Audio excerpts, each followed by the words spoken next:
রাজ্যপালকে না ঘর থেকে উঠিয়ে নিয়ে তৃণমূল পার্টি থেকে মারধর করে কত রাজ্যপালকে রাজভবন থেকে তুলে নিয়ে গিয়ে তৃণমূল পার্টি মিশনে বেঁধে রাখে কিংবা ভবানীপুরে না বেঁধে রাখে। চাকরি নিয়ে আলোচনা নাই, শিল্প নিয়ে আলোচনা নাই, খাদ্য নিয়ে আলোচনা নাই, অগ্রগতি নিয়ে আলোচনা নাই, বেকারত্ব নিয়ে আলোচনা নাই। ইডি কি বলছে, সিবিআই কি বলছে, দিদি কি বলছে, মোদী কি বলছে? ক্ষতিগ্রস্তরা এখনো পর্যন্ত সাহায্য পেল না কেন? তার দায় কে নেবে? প্রধানমন্ত্রী না মুখ্যমন্ত্রী? কিন্তু আপনি বলুন, বাংলার মুখ্যমন্ত্রী মমতা ব্যানার্জি যদি এখানে এনআইএ অন্যায় করে থাকে, ইডি অন্যায় করে থাকে, সিবিআই অন্যায় করে থাকে, আপনি তাদেরকে গ্রেপ্তার করছেন না কেন? আপনার হিম্মত হচ্ছে না কেন তাদেরকে গ্রেপ্তার করা?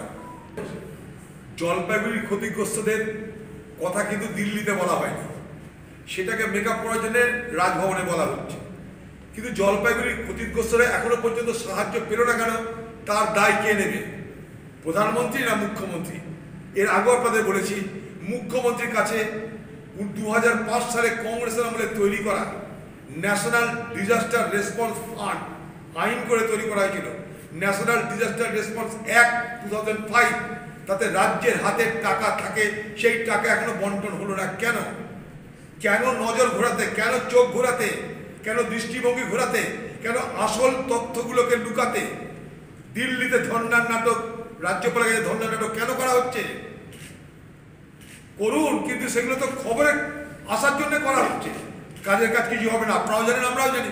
নির্বাচন কমিশন তার আন্ডারে কি এনআইএ কাজ করে? তার আন্ডারে ইডি সিবিআই কাজ করে? মানুষকে সহযোগিতা করা দরকার বন্যার কারণে, সেটা বন্যা বলছি, প্রাকৃতিক দুর্যোগের কারণে, সেটা রাজ্যের দায়িত্ব। রাজ্য সেই দায়িত্ব পালন করেছে কোথায়?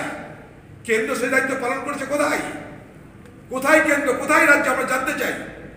ভোটের সময় সব উত্তরবঙ্গ সফর শুরু হয়ে গেছে, সেই সমস্ত মানুষের জন্য কি করা হলো আমরা জানতে চাই। রাজ্য কত টাকা খরচা করে তাদের জন্য জানতে চাই আমরা। রাজ্যপালকে না ঘর থেকে উঠিয়ে নিয়ে তৃণমূল পার্টি থেকে মারধর করে কত রাজ্যপালকে রাজভবন থেকে তুলে নিয়ে গিয়ে তৃণমূল পার্টি মিশনে বেঁধে রাখে কিংবা ভবানীপুরে না বেঁধে রাখে। বিরোধীদের এসব অসার আস্ফালন, এসব অসার আস্ফালনে কিছু হয় বলে আমার জানা নাই। এসব অসার আস্ফালন করে দেখারে ভাই। ওইদিকে বিজেপির আস্ফালন, এদিকে দিদির আস্ফালন। দিদি আর মোদীর উভয়ের অসার আস্ফালন চলছে বাংলায়। ভোটের বাজারে মানুষের সমস্যা নিয়ে আলোচনা নাই, চাকরি নিয়ে আলোচনা নাই, শিল্প নিয়ে আলোচনা নাই, খাদ্য নিয়ে আলোচনা নাই, অগ্রগতি নিয়ে আলোচনা নাই, বেকারত্ব নিয়ে আলোচনা নাই। ইডি কি বলছে, সিবিআই কি বলছে, দিদি কি বলছে, মোদী কি বলছে, ভূপতিনগর কি, চলো এই নিয়ে এখন বাজার করবো। বাকি আমাদের জীবনের সমস্যা নিয়ে কে কখন বলবে? কেন আজকে কর্ণাটকের সরকার একটা মহিলাকে 2000 টাকা দেয় প্রত্যেক মাসে, সেখানে কেন পশ্চিমবঙ্গে মাত্র 1000 টাকা? এই নিয়ে বিতর্ক তো হচ্ছে না যে কংগ্রেস পার্টির তরফ থেকে যে ম্যানিফেস্টো ইস্তাহার প্রকাশ করা হয়েছে, তাতে আগামী দিনে কংগ্রেস ক্ষমতায় এলে 1 লক্ষ টাকা একটা পরিবার, একটা মহিলাকে প্রত্যেক বছর দেওয়া হবে, তার কথা আলোচনা তো হচ্ছে না। নজর ঘুরিয়ে দেওয়ার জন্য আজকে এখানে 100 দিনের কাজে মানুষের কাছে হচ্ছে না বলে মানুষের অভাব, দরিদ্রতা দিনের পর দিন বেড়ে যাচ্ছে। পশ্চিমবঙ্গের প্রতিটা মানুষের ঋণের পরিমাণ সারা ভারতবর্ষে বেশি। পার ক্যাপিটাল ডেট প্রত্যেকটা মানুষের মাথার উপর যে ঋণের বোঝা সারা ভারতবর্ষের সব থেকে বেশি, সেটা নিয়ে কোনো আলোচনা হচ্ছে না। একজন আসবে দিল্লি থেকে, নরেন্দ্র মোদী, সে দেশের কথা বলবে না, তার বক্তব্যের সুবিধা নিয়ে দিদি এখান থেকে চিৎকার করবে নরেন্দ্র মোদীর বিরুদ্ধে। আবার রাজভবনে গিয়ে আমাদের বাংলার বিপ্লবী নেত্রী চুপি চুপি নরেন্দ্র মোদীর সাথে কথা বলে বেরিয়ে আসার পর বলবেন গল্প করছি না, কাজের কথা হয়নি। গল্পই দেখবো, আপনার কি করবেন? ওখানে চিত্রনাট্য তৈরি হয়েছে, ভোট আসছে, আমি এরকম বলবো, তুমি এরকম বলো। বাংলার ভোটের, বাংলার নির্বাচনী রাজনীতি দিদি আর মোদীর মধ্যে বিভাজিত হয়ে আলোচিত। এটাই দিদির লক্ষ্য, এটাই মোদীর লক্ষ্য। বাকি যে সমস্ত রাজনৈতিক দল তারা যেন আলোচনার মধ্যে থাকতে না পারে, পরিকল্পিতভাবে দিদি আর মোদী তাই আলোচনার কেন্দ্রবিন্দু থাকবার জন্য নানা রকমের বিতর্ক তৈরি করছে।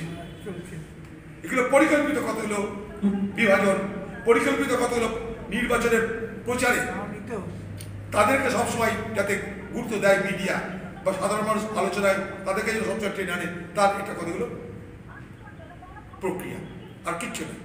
দুদিন পর সব থেমে যাবে। দিদিকে যেমন বলেছিল ভোটের সময়, মনে আছে জয় শ্রীরাম বলেছিল, দিদি লাফিয়ে গাড়ি থেকে নেমে গেছিল, নাটক করেছে। তারপর দিদি আর দ্বিতীয়বার লাফায়নি, একবারই লাফিয়েছিল, খবর হয়ে গেছে, হয়ে গেছে। গ্রেপ্তারটা হবে কারণ তৃণমূলের নেতা তারা এনার উপর হামলা করেছে। ধরতে গেছে যাকে, সেও তৃণমূলের নেতা, সে ওখানকার বিখ্যাত বোমের কারবারি, তার নেতৃত্বে সারা বাংলার বিভিন্ন জায়গায় বোমা পাচার হতো, তার জন্য বিস্ফোরণ, এবং সেখানটায় ধরতে গিয়ে তাদের উপরে হামলা। সবাই তৃণমূলের নেতা ওখানটায়, যারা হামলা করেছে তারাও তৃণমূলের নেতা, যাদেরকে ধরতে গেছে তারাও তৃণমূলের নেতা। একইভাবে সন্দেশখালী, সেখানেও যাদেরকে ধরতে গেছে তারাও তৃণমূলের নেতা, আর যারা হামলা করছে তারাও তৃণমূলের নেতা। অতএব এর মধ্যে কোনো ফারাক নেই। সব থেকে বড় কথা, বাংলার মুখ্যমন্ত্রী মমতা ব্যানার্জি সে ওকালতি করছে। বাংলার মুখ্যমন্ত্রী মমতা ব্যানার্জি সে এই ধরনের হামলার ওকালতি করছে। বিজেপি সরকার, পশ্চিমবঙ্গের সরকার, এগুলো আমার কাছে আলোচনার বিষয় অবশ্যই। ইডিকে, সিবিআইকে, ইনকাম ট্যাক্সকে ব্যবহার তো করছেই, কিন্তু আপনি বলুন বাংলার মুখ্যমন্ত্রী মমতা ব্যানার্জি,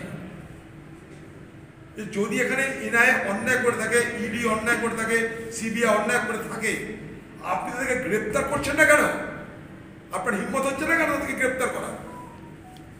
আপনি বলছেন রাতের বেলা শ্লীলতাহানি হচ্ছে মা বোনদের উপরে, তা যদি হয় তাহলে শ্লীলতাহানির কেস করুন, আপনি দিয়ে অ্যারেস্ট করুন তাদেরকে, তবে না বুঝবো আপনি মোদীর বিরুদ্ধে লড়বেন। খালি মুখে মোদীর বিরুদ্ধে লড়লে হবে না।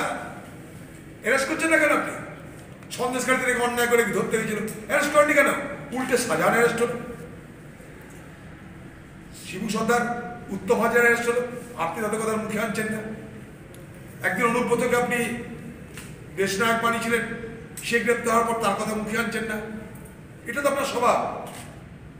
আপনি প্ররোচিত করে, উৎসাহিত করে, প্রশ্রয় দিয়ে বাংলায় ক্রিমিনাল তৈরি করছেন।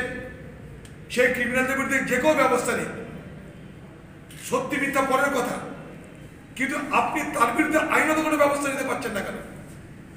কোথায় আপনি আটকাচ্ছে বলুন? এনআইএ যারা লোক, যারা অফিসার হোক, যেই হোক, তারা যে অন্যায় করছে তাদেরকে গ্রেপ্তারটা করছেন না কেন? থানায় আপনার